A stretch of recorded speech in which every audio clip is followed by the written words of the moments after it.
As soon as a child is born, its natural instinct is to seek its mother's breast and begin breastfeeding.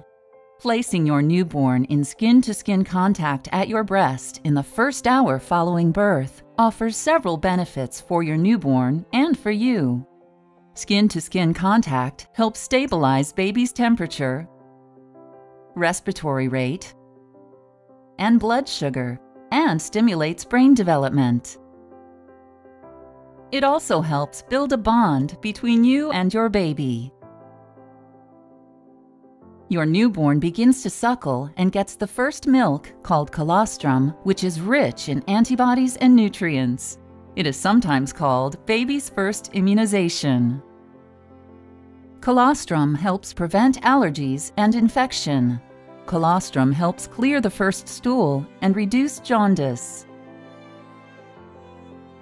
Starting to breastfeed in the first hour after birth is important, even if the birth was by C-section.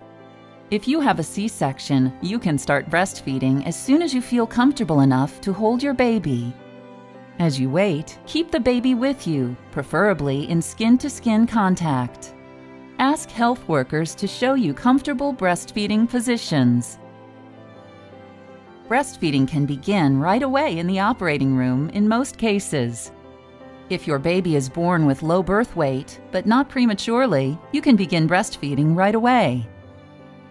Your baby may need more frequent feedings and may get sleepier while feeding.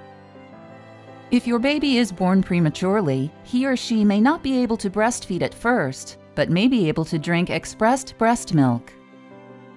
Every mother can produce enough milk in the first few days after birth. Babies need only a little at a time. On day 1, the stomach is about the size of a grape and can only hold about 5 to 7 millimeters at each feed. Your body can easily produce that amount. Small, frequent feeds set a healthy eating pattern. You will know if your baby is getting enough breast milk if he or she passes light-colored urine 1 or 2 times on the first day. On the second day, when more milk comes in, a baby will pass urine 6 to 8 times. By the 3rd to 4th day, your baby needs about 22 to 27 millimeters of milk at each feeding.